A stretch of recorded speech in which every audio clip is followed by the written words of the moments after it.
gets any less awkward, does it? Welcome to part 2 of Coffee Talks with Kyle.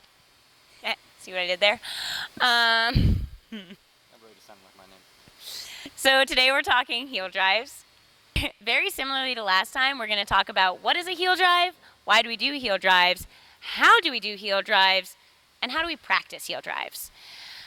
Yeah, so we're going to go through all of those kind of bullets, give conditioning, some demonstrations. You know, you've only seen one video, but same sort of thing as last time. It's pretty standard. Kyle, what's a heel drive? All right. So heel drive, it is a press of the heels. This time, at least one of the words is right. But it's that press of the heels while opening your upper body. Once again, it's not a kick. Slightly more of a kick than the Kodi in the sense of you are using your legs in this, but still not a kick of the legs, all right? Because when people think of, oh, I'm going to drive my heels back by kicking my legs, that's where your knees bend. That's where you get those poor angles that actually take away power. So it's the press of the heels and the opening of your upper body. And it's also very importantly, it's not a snap. It's a continuous, sustained motion that elongates the movement so that you're maximizing the amount of time you're doing it. It's not like the Cody kick where you want to snap and hold.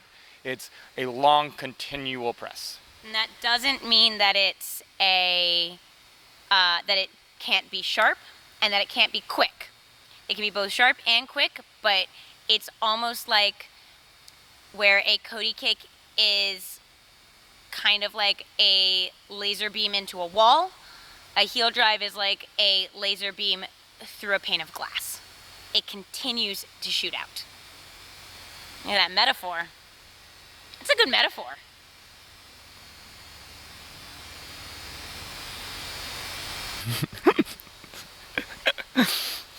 Let's move on to why do we do a heel drive? I don't know. So a heel drive is done in order to generate forwards rotation. So the same sort of situation where a Cody kick generates backwards rotation and the tuck of the legs speeds up that rotation. In a heel drive, the heel drive creates the rotation, and whatever tucking or pulling in of the chest or knees that happens, that speeds up the rotation. Okay, so when you take your energy and push it behind you and let it just keep going, hey-oh, you're going to rotate forward. Very similarly to where if you take your energy and you snap it forward, you're going to rotate backwards. And when you are doing a heel drive, it's not just a kick or a placement of the legs. It's this holding of that kinetic energy and squeezing it behind you in order to snap it to where it goes or in order to continue that rotation. So it's kind of like in Super Smash Brothers, where if you're playing Mewtwo, he has his energy ball that he goes, and it grows bigger and bigger and bigger, and then he shoots it into space. That's kind of a heel drive. That's kind of what it is. It's that creation and maintaining of tension to snap to whatever you need to do next, okay? So in that tension, where you're taking your kinetic energy and squeezing it behind you, the way you hold that tension is by using your entire body while still engaged and moving the hips behind you rather than just kicking the legs behind you. If you're just going to kick the legs, you have no energy, you've killed all of your kinetic energy, you're dead in space.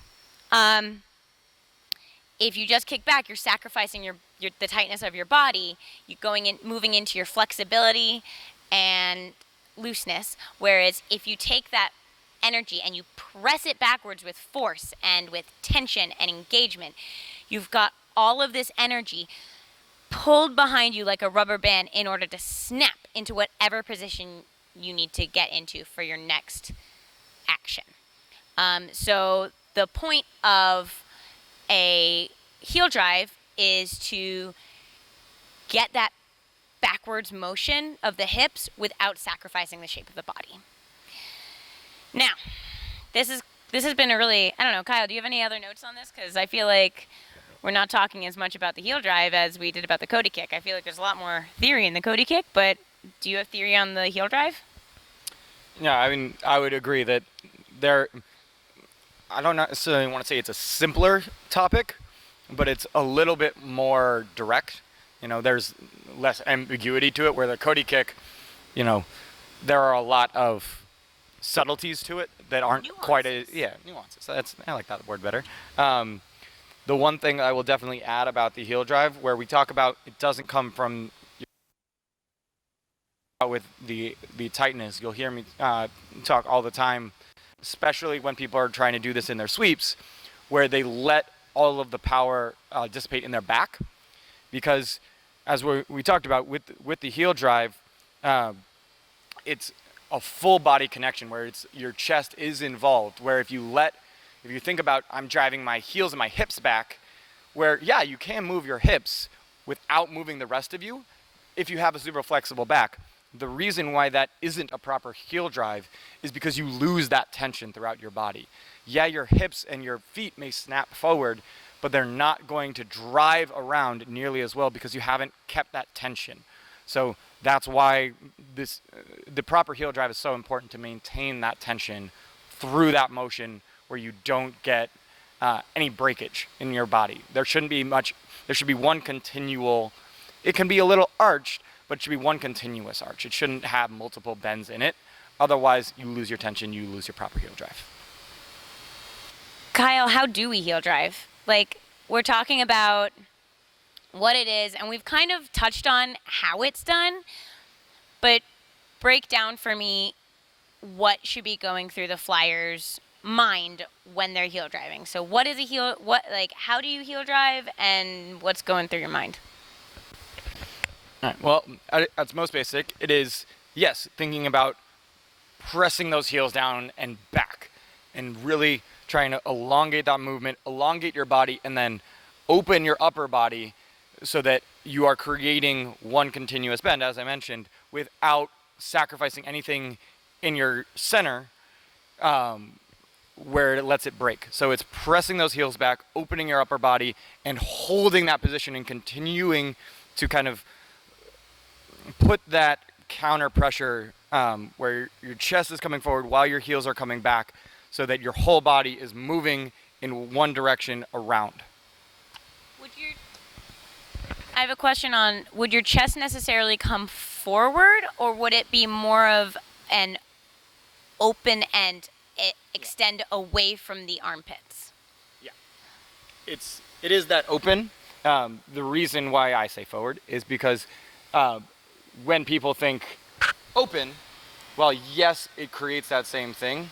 Some people put a lot of arch in their back, where it's that forward press of your chest.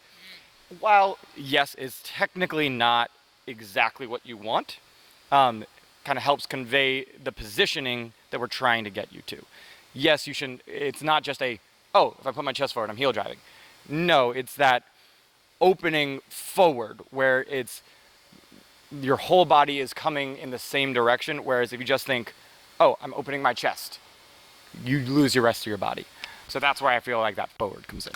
Yeah, I would say when thinking about the heel drive, think about it starting from the bottom and working its way up. So pressing the heels back is the most important part. Opening the hips comes next. Opening the chest, opening the shoulders. Those are kind of it's stacking on top. You can't do the others without having the part before it. If you just open your chest, you're not heel driving because it's a heel. But if you just kick your heels behind you, you don't have a full heel drive. You're not getting all that you can out of it. And what we're talking about with the chest coming forward a bit, we're kind of thinking about it more on the front end of the swing, so where your trick would be. Definitely check back in for a swing video that we'll make someday and our sweep back video, because that is it's not necessarily completely different, but what Kyle was saying of your chest coming forward is completely different when you're doing a sweep back, okay? And that's gets into physics and the difference of where you are in space and what the goal is of that heel drive. So check back in on that, and don't think about putting your chest in front of you in your sweep back yet. We'll talk about that later. Right now, when we say chest open and pressed forward, it's more at the front end of the swing, thinking about your straight jumps, your forward unders, your warm-up swing, all that jazz. So that's kind of where that is, where it is super important, but also just remembering that there are different purposes to the heel drive and different ways to do the heel drive for each of those purposes. And right now, we're mostly talking about the trick in the moment of weightlessness in your swing. Now I'm going to talk to you about the physicality of a heel drive, the anatomy of it, okay? Okay, so when you're doing a heel drive, this is kind of the position that your body's going to be in. But both your feet will be behind you. I need one to stand on. But your legs are squeezed back and straight. Your hips are open. Your chest is open and your armpits are open. Chin is up. Chin is not down. This creates a terrible hinge in your upper spine, and you don't want that. Keep your chest up, looking forward. This is your heel drive position. Right now, I'm not in a very active position. I'm just holding it. When you're doing a heel drive, it becomes a pop, a squeeze, like that, okay? If you're a dancer, think of it as what we call a penché. In dance, when you are in what's called an arabesque with your leg behind you, you're reaching out. When you penché, you squeeze your heel up to the ceiling, and that's what drives your chest down. It's not your chest going down to lift your leg, okay? So that's for my dancers out there. For non-dancers, same idea. Your leg going behind you counters your chest lifting up, okay? It's not the chest brings the heel up. That's like what I was saying earlier, where it's heels, hips, chest. That's the order in which to think about it. Now, a lot of people will do a heel drive, especially in their swing, with their legs open so that they're really arched and they're swinging back and they're having the time of their life. However, that's not how the human body works. As soon as you get to a point where your leg has to come out to the side, you are arching your back too much. A lot of people will say, well, I just don't have that back flexibility to have a big sweep or to get that heel drive. That's not the case. It shouldn't be any flexibility involved, okay? Because the human body, when it comes right down to it, taking away muscles and ligaments, when you put your legs behind you with your in your natural stance of feet pointing forward, legs straight and together underneath you, as soon as you put your leg behind you, your pelvis starts to tip. And that's when it's starting to get into lower back things. That's your pelvis tipping. Now, that is because the femur, where it attaches to the hip bone, so in the ball and socket joint, it can only go so far back before it hits other body parts. That's just not the way our body is supposed to work. We are supposed to be able to lift our legs in front and to the side in order to step onto things, walk over things, but that's because we go forwards. As you walk, notice that's as far as my leg ever goes back. And that's because we don't need that mobility. We are not stepping up onto things backwards, because that would be weird. And I don't know why the cavemen would do that. I don't know. Backwards climbing Olympics.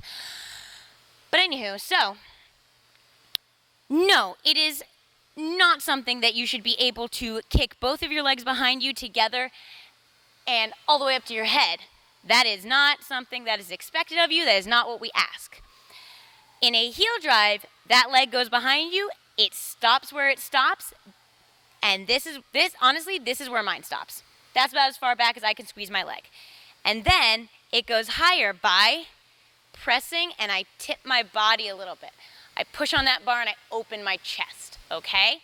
When I'm forward off the bar, it's this. I'm opening my chest more and allowing it to come all the way up my body, okay? So, you can do heel drive without having flexible hip flexors. You can do heel drive without having a flexible lower back. It's actually probably going to be a tighter and stronger heel drive than if we get a contortionist who kicks back with their lower back the whole time. That's actually going to be a lot harder for that person to transfer to a tight and engaged sweep back than it is for someone who claims to have no flexibility, therefore they can't do a big sweep back to get a powerful sweep back. Okay? So start thinking about that and how your body works in a backward sweep, and what you need to stretch and what you need to engage to have a tight sweep back with your legs together and have a tight heel drive with your legs together and your body open to the sky. Okay? Oh, well. So that demonstration just happened. How do we practice a Cody kick? Well, once again, air conditioning exercises. Woohoo! We'll send out a video with those later. And once again, we can practice both on trampoline and on the flying trapeze outside of whatever skill you're specifically working on, or with the skill you're specifically working on, either way. On trampoline, the three main ways to practice the heel drive in order of the way you've probably learned them. First is a cradle. Really, you can do it on back to front. However, I recommend doing it with the cradle because if you have a really good heel drive, there's a slight tendency to over-rotate. And over-rotating onto your stomach, no fun, can guarantee. George. Anyway. I told George to do a really good heel drive and he did a fantastic heel drive. And then over-rotated. Yep, so that happens. So that's why we prefer with the cradle, because it's easier to be over-rotated to your back. Obviously, you still don't want to be super over-rotated, so do this calmly at first. Make sure you understand what you're feeling before you go crazy. Do it with a coach, you know. Yeah, minor details. The next, and where you can really start to feel it a lot more, is with three-quarter fronts or crash dives.